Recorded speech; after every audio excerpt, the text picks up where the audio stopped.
Pasquale. Você que está aí vai curtindo e compartilhando esse vídeo. Vai mostrar das movimentações aqui em Brasília nesse domingo, que antecede a posse do Jair Bolsonaro. Ver que tipo de movimentação vai acontecer.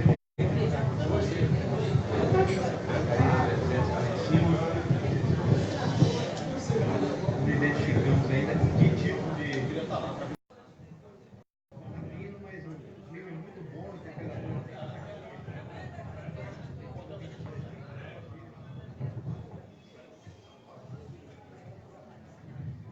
Em frente ao Museu Nacional.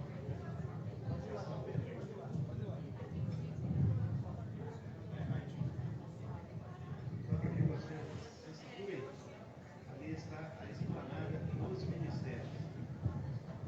E hoje a gente tem o prazer de incluir mais um petista da nossa relação de amizade. Fala, tudo bem? O cara vem falar de fundo do poço com a gente. O petista vem falar de fundo do poço com a gente é um negócio realmente complicado, né? É o cara não ter espelho em casa, né? Foi excluído. Está curtindo e compartilhando. E a gente vai acompanhando aqui toda a movimentação aqui em Brasília. Ali fica o Teatro Nacional, o Shopping Florida. Vamos ver. Apita o árbitro.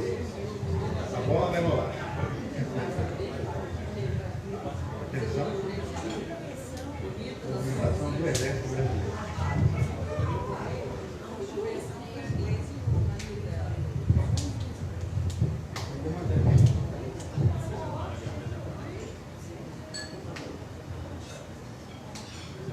Você vai curtindo e compartilhando aí, Valei, Sala de Prata.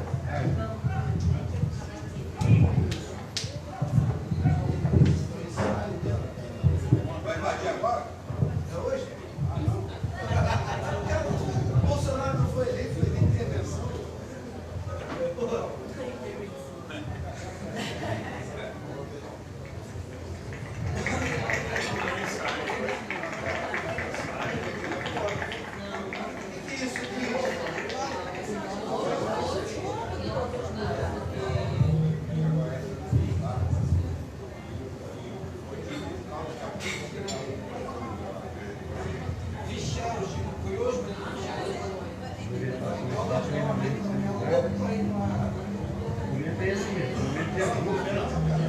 Aqui na hora tudo sai sensacional. Deixa eu pegar. Não é secreto, mas eu aceitei já. Vai ser sério.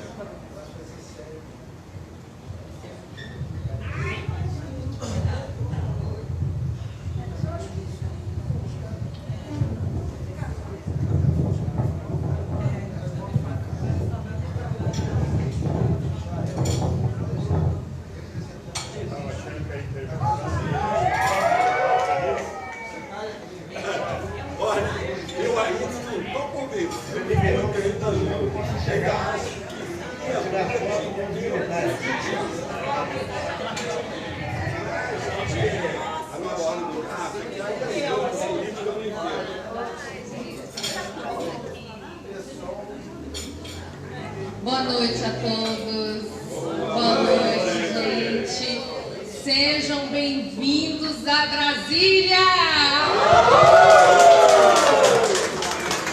Todo mundo aqui numa energia maravilhosa, porque nós elegemos o nosso presidente.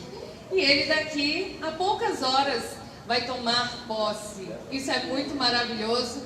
Eu imagino a adrenalina de vocês ainda vindo de vários pontos do Brasil para cá, para esse momento tão importante para nós. Feliz, porque eu sei que todo mundo aqui trabalhou muito pela campanha e não foi pouco. Não foi pouco. Cada um aqui realmente deu a sua a sua lágrima, o seu sangue, suas noites sem dormir, né? Mas nós vencemos. Eu quero agradecer aqui a presença dos meus colegas do curso da Joyce Hasselman, Comunicação com Verdade e Caráter, que esse foi o embrião de tudo, e tem vários colegas aqui desse curso, que é o Ari. Muito obrigada, Ari, por ter vindo. Ari veio com a esposa e com um filho, não é isso? Não, o Ari veio com a esposa. O Fábio veio com a esposa e 2 filhos. A Sheila, do Rio de Janeiro, veio com um esposo e um filho. E a Yara veio com um esposo para ver o nosso presidente subir a rampa e tomar posse.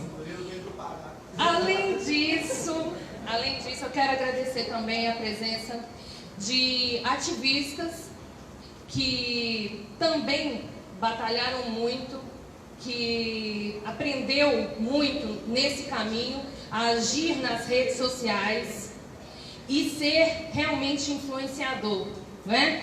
Obrigada ao Renato, que veio de São Paulo, a Sheila, que veio do Amazonas, Cabo Correia está aqui também, paraquedista do Rio de Janeiro, muito obrigada. E obrigada também, uma obrigada especial ao Eduardo, do Portal Frenari, que veio aqui e está fazendo um vídeo ali para nós, realmente de forma profissional. Gente,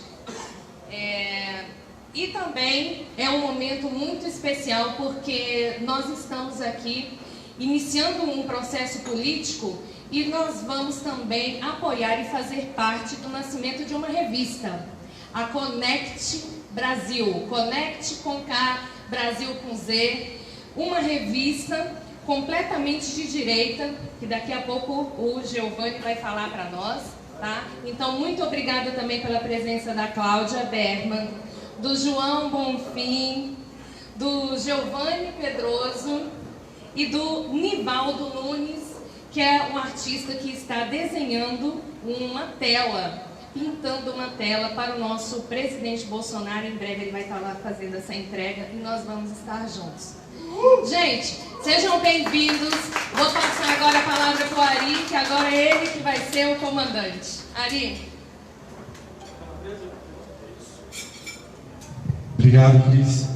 Boa noite a todos. Eu não vou embaçar porque depois eu vou falar de novo, então quero só dizer que a gente fez uma retrospectiva e a gente colocou uma ordem cronológica. Quem vai começar essa ordem cronológica é a Sheila de Manaus, falando sobre o inimigo contra o qual nós nos unimos para combater, para salvar o nosso país, que é o comunismo que estava instaurado aqui, né? Depois, a Sheila, do Rio de Janeiro, vai falar sobre as mães que viram seus filhos sendo tendo a cabeça feita, né, pelos professores e se posicionaram. Depois eu vou falar sobre a facada. Na sequência, a Yara vai falar sobre gratidão e o Fábio vai falar, ao final, encerrando, sobre o indulto que não aconteceu. Então vamos acelerar aqui, passando a palavra para a Sheila. Uma salva de palmas, por favor, pessoal. Gente, eu sou meio inibida, eu sou boa por trás da tela. Por trás da tela eu sou muito boa. Mas, enfim, eles me incumbiram aqui de falar um pouco sobre o comunismo, né? Eu nunca gostei de política, na verdade. Mas quando eu comecei o curso de Direito em 2012, o meu professor no segundo período passou um trabalho sobre ditadura militar. E eu odiava os militares porque eu cresci vendo todo mundo falar mal deles, entendeu? Que era o bicho-papão e tal. Aí eu fui pesquisar sobre a ditadura militar, que era o que o meu professor falava, né? No dia que eu fui entregar o trabalho, eu discuti com o meu professor. Ele falou, mas eu lhe passo um trabalho para abrir sua mente, você vem aqui discutir comigo? Não, os militares são ruins. Eu falei, não, professor, a verdade é que só só contam um lado da história. A vida toda contaram um lado da história. Colocaram o povo contra os militares. Só que eu pesquisei, entendeu? E aí que eu fui descobrir muitas coisas, e aqui pesquisando eu descobri o Foro de São Paulo, e pesquisando eu descobri a Nova Ordem Mundial, que é uma coisa que, quando me falavam, eu falava, isso é teoria da conspiração, isso não existe. Mas a partir do momento que eu comecei a estudar e pesquisar, eu vi que fazia todo sentido, entendeu? E eu comecei a batalhar primeiro no final do processo do mensalão, pro Lula não reeleger, ele entrou de novo. Depois comecei a batalhar para a Dilma não entrar, ela entrou. Depois batalhei de novo para ela não entrar, ela entrou de novo. Eu falei, mas não pode. A gente tem que derrubar esse PT. Não dá, não dá. Aí uma vez eu muito revoltada, eu falei para a mamãe, mãe, eu vou derrubar esse PT. Tá doida, minha filha? Como foi derrubar esse PT? Falei, eu sozinha não, mas se eu me aliar a gente do Pará, de São Paulo, do Rio, do Oiapoque ao Chuí, a gente vai derrubar. Aí comecei a ver que eles estavam querendo instituir o comunismo mesmo, sabe? Como é que pode todo mundo ser preso no processo do mensalão e o chefe não saber? Não tinha nexo isso, né? E aí a gente foi vendo o país se afundar em Manaus, onde eu moro, no Amazonas, o distrito industrial fechando as portas, que era a coisa mais animada da vida, era o distrito industrial, a Zona Franca falindo, os empresários indo embora, e eu em contato com todo o Brasil, todo mundo falando a mesma coisa. Falei, gente, eu tinha 2 quiosques de sorvete em 2 shoppings lá, em Manaus, um salão, fali também. Eu falei, não, esse PT está acabando com o Brasil, mas eu vou acabar com ele. E aí eu comecei, amigos do Brasil, de todo canto, começamos um processo para o impeachment sair, e não saía, até que nós derrubamos. E quando a Dilma saiu, ficou o tema que deveria ter saído com ela e não saiu, né? E aí um dia eu vi o primeiro discurso do Bolsonaro, eu ainda estava com o meu salão, falei para as meninas que trabalhavam comigo, esse cara vai ser o presidente do Brasil. Quem é ele, Sheila? Também não sei, mas vou procurar saber. Gostei do discurso dele. E comecei a seguir, amigo daqui, amigo dali. Falei, gente, vamos fazer grupo em todo o Brasil. Tem que ser esse cara ou o PT volta. Então, a gente sabe que por mais vitória que nós tenhamos conseguido, Bolsonaro está aí, mas as células do comunismo ainda tem, são minoria, graças a Deus, né? E eu falo sempre com a Cris Couto, de quem eu sou muito fã, eu falo sempre para a Cris assim, Cris, a gente tem que criar um movimento que o PT criou, o MST, a CUT, a UNE, eles criaram um movimento nacional, e nós temos que criar um movimento nacional de direito e fazer o mesmo trabalho que eles fizeram, agora desconstruindo o que eles fizeram, né? Nas universidades, nas igrejas, nos shoppings, nas praças, a gente tem que mostrar a verdade, principalmente, de que os militares estavam certos. Eles eram rigorosos? Era, mas eles lidavam com guerrilheiros que assaltavam, sequestravam aviões, entendeu? Roubavam. A Dilma, na época, projetou o maior salto da época, que foi do Banesco, que eu pesquisei, e virou nossa presidente. Gente, será que vocês não... Eu falei com a maioria dos meus professores de direito socialista, professor, como é que você apoia o PT? A Gleice chamando Hezbollah para invadir o Brasil? Pergunta se eu tenho um amigo traficante, professor. Eu não tenho. Entendeu? Então, o senhor tem que ver que a coisa está errada. Então, amigos, assim, a gente evoluiu muito, mas o comunismo ainda tem células, são minoria, graças a Deus, mas a gente tem que acabar com essa minoria. Porque ou a gente acaba, ou eles voltam. Agora, só uma coisinha que eu quero dizer aqui para encerrar. Eu observo que nós da direita não somos muito unidos. Há muito jogo de ego, entendeu? Nós temos que ser unidos, porque os comunistas que são unidos, as maracutaias é um defendendo o outro. E nós temos que ter isso aí. Nós temos que nos defender, porque ou a gente se une, ou eles voltam. E é isso, tá? Obrigada.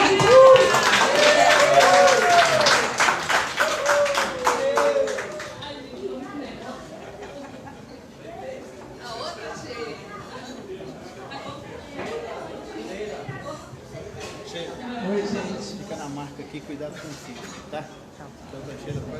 Oi, gente, eu sou Sheila também, sou lá do Rio de Janeiro, tá?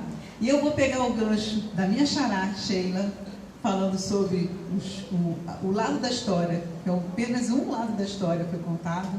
A gente viveu isso, mas alguma coisa não batia bem com a realidade que a gente via. O que a gente ouvia na escola não era muito bem. E aí a gente cresce, casa, tem filhos e começa a se preocupar com a educação dos filhos. E a gente vê cada vez mais o avanço do comunismo. Quando você começa a estudar, você vê as agendas, você vê que aquilo realmente está sendo implantado. O seu Brasil, o seu país amado, está se transformando num país totalmente comunista. E você vê o sofrimento do povo. Você começa a ver a história.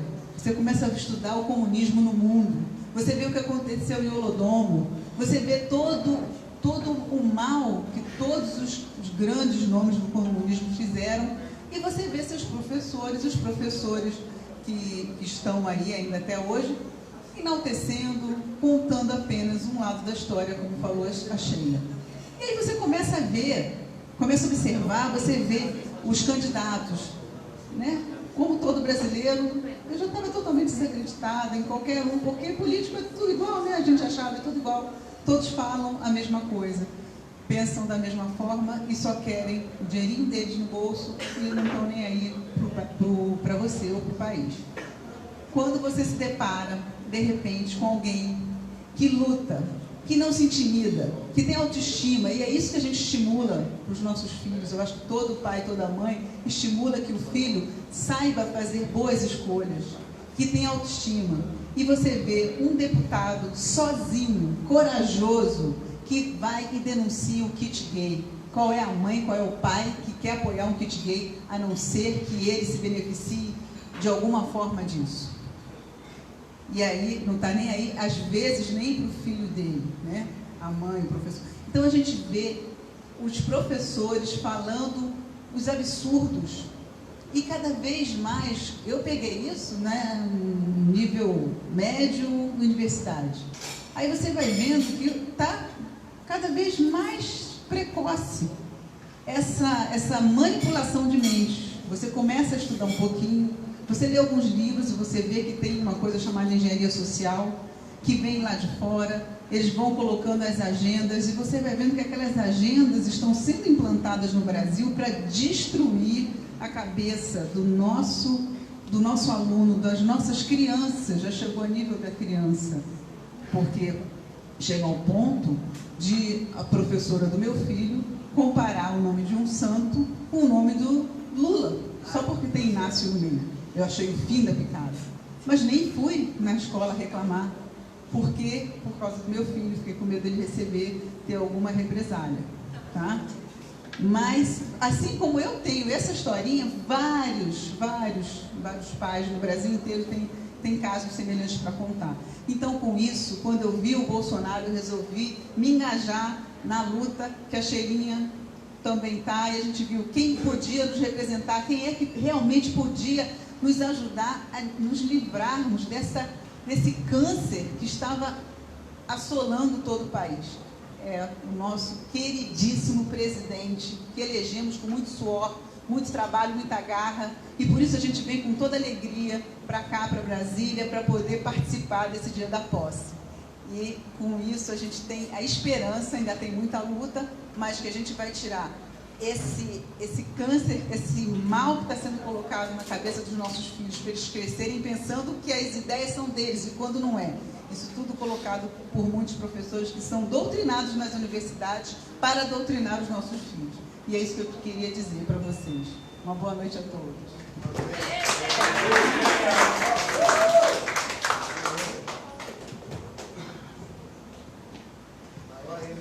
Eu vou falar sobre a facada, mas antes eu vou fazer um estereótipo. Quiseram matar o mito! O mito é imortal! Ninguém vai matar o mito!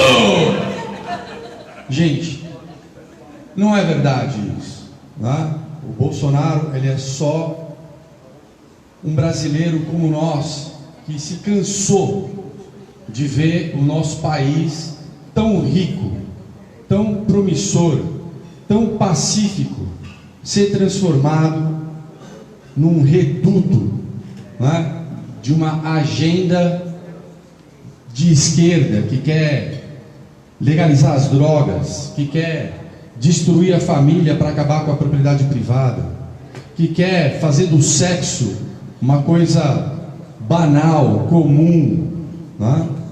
Tanto que os governos do PT, eles dão camisinha, né? Passaram a chamar a camisinha de preservativo. Desde quando camisinha preserva alguma coisa? Você se preservar na relação sexual é você ter a sua parceira, ter uma relação, né, de amor com uma pessoa. Sexo tem que ter amor. E o que está acontecendo no nosso país nos últimos 15 anos é uma desgraça. Então tem muita gente, sim, que fala: é mito! Tem que respeitar o cara, porque o cara está de saco cheio, e por isso ele ficou desse jeito. Então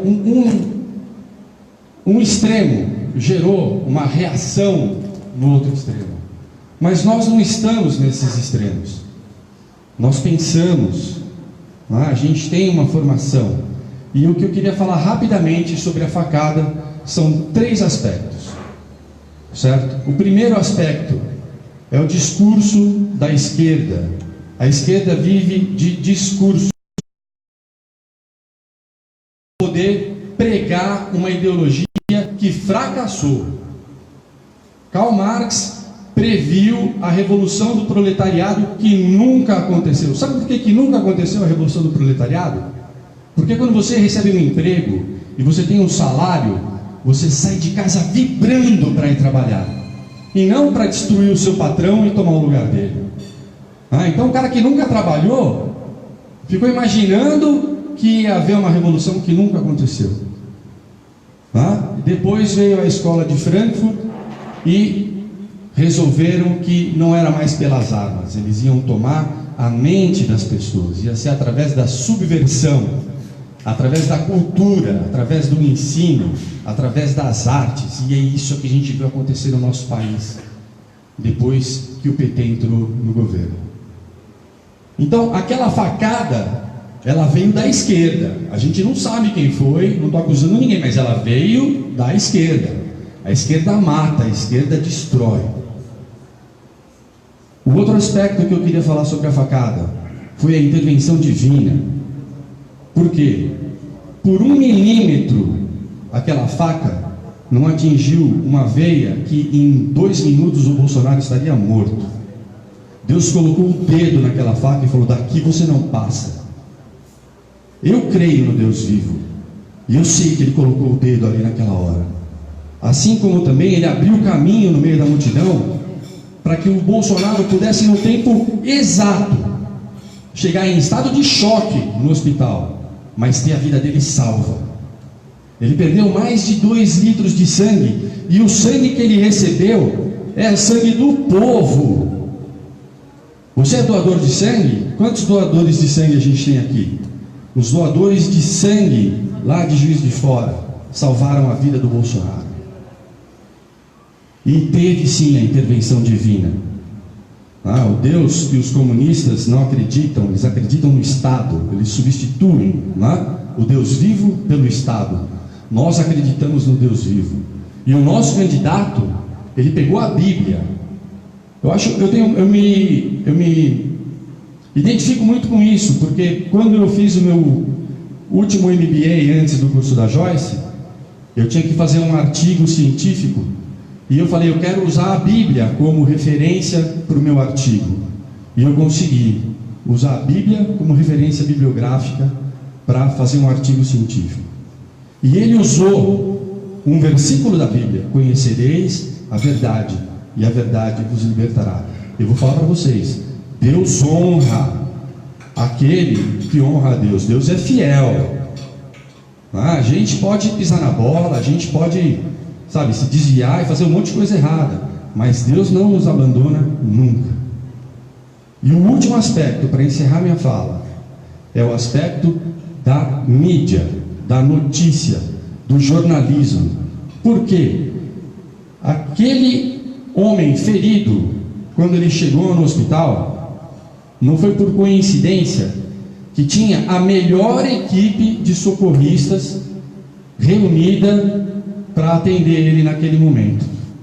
Ele recebeu o melhor atendimento que a Santa Casa de Juiz de Fora podia oferecer, porque a melhor equipe estava ali. Deus providenciou até isso.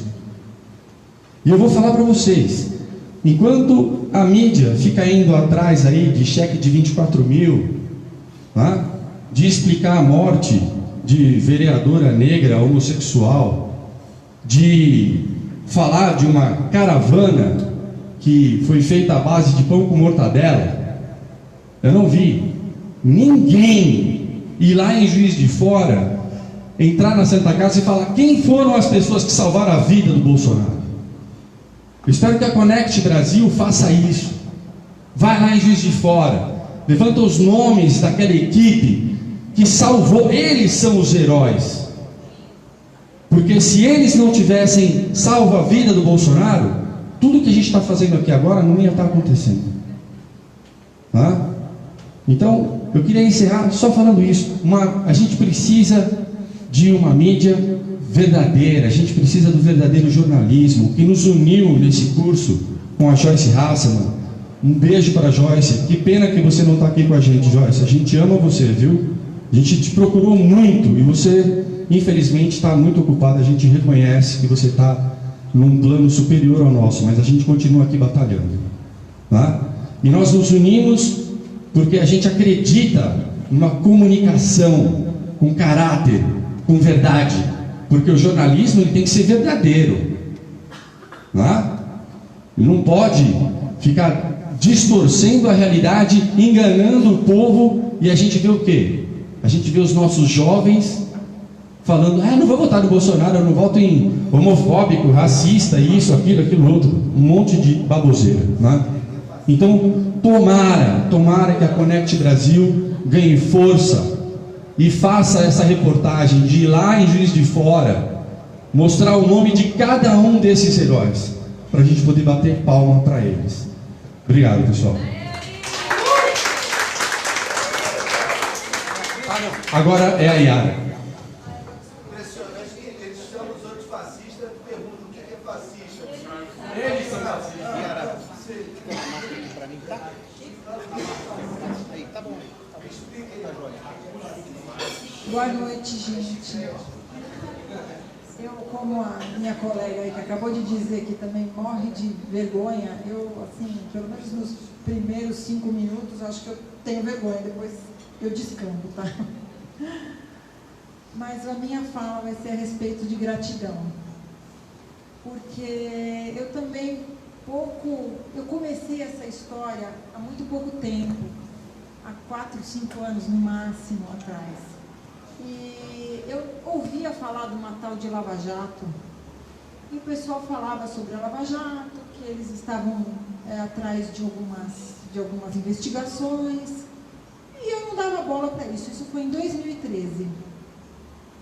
Depois o tempo foi passando e teve uma movimentação de um pessoal que estava por 20 centavos, eles foram para as ruas e foram fazer um movimento que o Brasil inteiro acabou tendo tomaram essa bandeira, e cada um começou a gritar sobre as suas próprias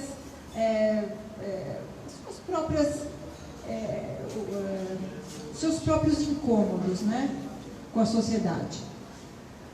E eu comecei a querer saber o que estava acontecendo com essa Lava Jato. Mas o que eles estão investigando, né? E aí eu comecei a ver que eles começaram a entrar e começaram a prender pessoas, figurões grandes. Os 2 primeiros figurões que foram presos foi o Paulo Roberto Costa e o doleiro Alberto Youssef. E eu estava numa festa de aniversário de um amiguinho do meu filho, e eu falei assim: esse Alberto Youssef vai ser morto, porque ele começou a passar mal. Acho que ele comeu alguma coisa e começou a passar mal na cadeia. Eu falei: esse cara vai ser morto. Eles vão acabar com essa história, tem que acabar no começo. E o juiz Sérgio Moro também ele está com os dias dele contado. Bom, o tempo foi passando e aquilo começou a tomar corpo. Aquilo começou a crescer e eu via que o Sérgio Moro conseguia desenvolver o trabalho dele e ninguém fazia nada. Eu falei: bom, tem alguma coisa aí que tem um dedo de Deus aí, que esse caminho não está sendo só de de seres humanos. Tem o dedo de Deus aí, ele está protegendo essa situação.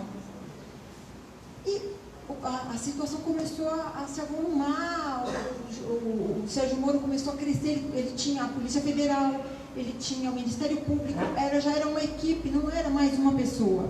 Então aquilo não tinha como parar. Muito bem. Aí eu comecei a desenvolver alguns estudos, entrei no curso do Olavo de Carvalho, e aí comecei a pegar informações sobre a nova ordem mundial, sobre a nova ordem mundial, sobre vários aspectos que casavam com a nossa realidade. E eu falei, gente, tem alguma coisa que não está legal. Aí veio em 2014, foi a eleição da Dilma. Ela ganhou a segunda eleição. Eu falei, mas não é possível, está tudo acontecendo. A Lava Jato está denunciando tanta coisa e o Aécio perde. Todo mundo pedindo o apoio do Aécio, né? Ele desapareceu das mídias sociais, ele deixou o povo sem nenhum retorno. E aí, o povo, timidamente, em São Paulo, nós fomos para Paulista. Alguns poucos foram para Paulista. E nisso, o Olavo sempre falava que a gente precisava ter uma organização popular. Não tinha que ter um governador, um representante do governo assumindo essa situação. E eu reconheci, na época, tinha uma pessoa lá em São Paulo que ele ainda existe, é o Marcelo Reis. Ele tinha um grupo que chamava Revoltados Online, e foi a primeira vez que ele fez uma união de pessoas. Ele arrumou, organizou lá na Paulista, e nós fomos. E a Paulista bombou, aquilo lotou, tinha muita gente nova. A gente entrou, eu e meu marido entramos no metrô, o metrô lotado de alunos, e eu comecei a chorar. E eles vinham perto de mim e me deram um apito e falavam assim, não, calma, vai dar tudo certo. E eram alunos, eram pessoas de 20, 22 anos, coisa que depois nós perdemos. E aí, aquele movimento começou a crescer, começou a encorpar. E nisso, a gente não tinha ainda ninguém que falasse o que a gente queria ouvir. Só que apareceram 2 deputados federais que falavam que batiam no meu coração, que foi o Bolsonaro e o Caiado, Ronaldo Caiado. Mas o Caiado, ele perdeu um pouco a força, ele saiu um pouco da situação, e o Bolsonaro começou a falar, e eu comecei a ouvir ele na câmera, e falei, esse cara me representa, ele fala aquilo que eu queria falar lá dentro. E aí ele começou a desenvolver o trabalho dele, assim, timidamente. Ele começou a passear pelo Brasil, pelos todos os cantos do Brasil, e eu comecei a ver que em cada lugar que ele chegava, ele era muito bem aceito, ele era ovacionado nos aeroportos, e aquele movimento estava acontecendo paralelamente à Lava Jato, às prisões, e o pessoal começou a ir com muito mais força, pedir fora Dilma e Lula na cadeia, Lula na prisão. E eu chegava no meu serviço, ninguém acreditava, eu trabalho no funcionalismo público, e eu chegava no meu serviço e falava assim, gente, o Bolsonaro vai ser o nosso presidente. Você está louca? O pessoal olhava para mim, você está louca? Eu falei, vocês vão ver, nós vamos bater, todo mundo vai bater continência aqui dentro. Porque a gente tem muita bagunça, o Brasil está uma bagunça, nós vamos precisar colocar ordem nessa bagunça. E o pessoal olhava para mim, você acha que vai sair, que a Dilma vai sair? Vai, a Dilma vai sair, vai ser empichada, o Lula vai para a cadeia. E a situação foi caminhando, e o primeiro milagre, o impossível que o pessoal estava dando como impossível, aconteceu.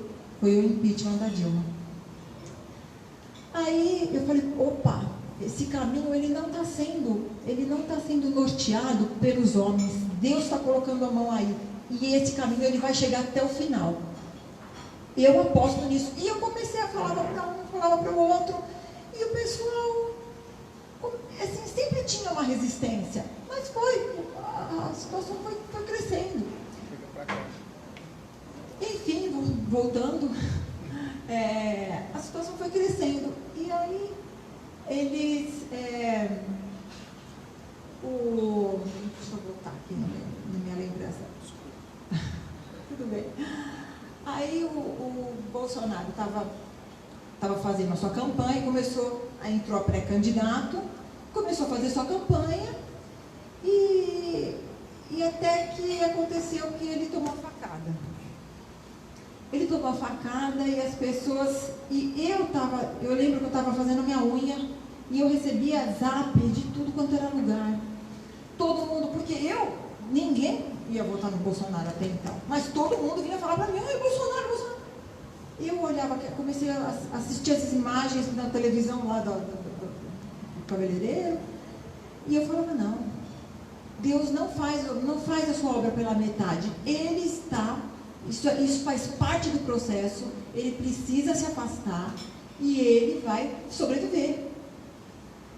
E aí uma amiga minha me escreveu assim, Yara, reza, o caso é grave. Aí eu escrevi assim, eu estou saindo do Zap, eu já tenho todas as informações que eu preciso, e agora eu vou me recolher, porque alguém precisa ter força para poder fazer o vínculo com Deus. Porque o ser humano já estava fazendo a parte dele, já apareceram os médicos para fazer a parte dele, já tinha o pessoal fazendo, mas tinha que ter gente pedindo para Deus. E, particularmente, eu tenho uma história de vida que me facilitou a ter esse vínculo com Deus. Então, dentro dos grupos do Zap, a gente começou a rezar. Então, eu escrevia Ave Maria, tinha uma outra pessoa que escrevia cheia de graça. E assim a gente ficou rezando por minutos, sei lá, meia hora. E as pessoas foram se acalmando naquele momento, e ele saiu daquela situação crítica, e a gente viu o que foi acontecendo. Nisso, o povo comprou a briga, e aí fomos para as ruas, e cada vez mais nós tínhamos duas agendas que a gente tinha que tomar cuidado. Uma era a vida do nosso candidato, e a outra era as fraudes nas urnas. A primeira, eu já estava vendo que já estava sendo encaminhado por Deus a solução. Agora, e a fraude nas urnas? Eu falava assim, Deus, Ele vai promover o que tem que acontecer. Eu só sei que eu tenho que pedir. O milagre vem dele. E eu vou pedir, ele vai ganhar, ele vai... E eu falava, eu ia trabalhar... O pessoal falava assim, mas Yara, eles vão fraudar as urnas, mas eu não quero saber o que vai acontecer. Deus vai dar a solução para isso. Como Ele vai fazer, não é problema meu, o problema é dele. A minha função é pedir. E eu vou pedir, eu pedi. E aí nós passamos o primeiro turno e foi fraudado as urnas, né? A gente sabe que foram fraudadas as urnas. Aí no segundo turno, eu falei, aí eu já fiquei meio assim... Eu tenho que confessar que o meu coraçãozinho ficou um pouquinho instável. Mas eu falei, não, a gente vai atrás e a gente vai ganhar, ele vai ganhar. Bom, eu não sei como Deus deu essa solução, que eu acredito que tenha sido em torno do STF. E nós temos agora o nosso Bolsonaro como nosso presidente. Então, eu só tenho aqui a agradecer, porque, mais uma vez, eu sei que Deus teve atuante, Ele usou cada um de nós para sermos as palavras, porque nós nos comunicamos por palavras, e Deus se comunica por palavras e atos. E os atos são através de cada um de nós que somos inspirados. Então, eu só estou aqui para agradecer, porque a gente, dentro de tudo isso que a gente viveu, a gente criou um elo de fé.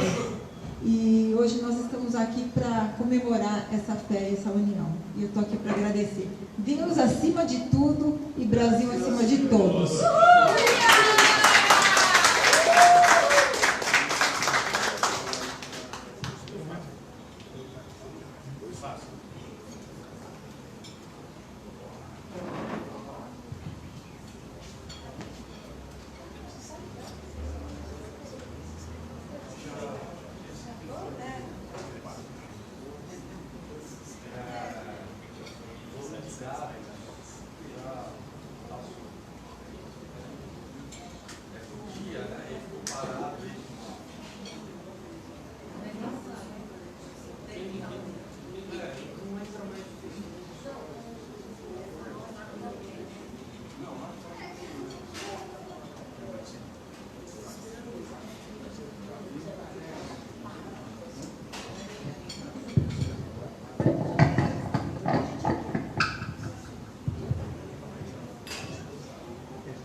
Boa noite a todos.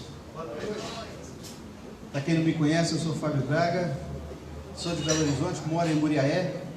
Prazer muito grande poder estar com vocês.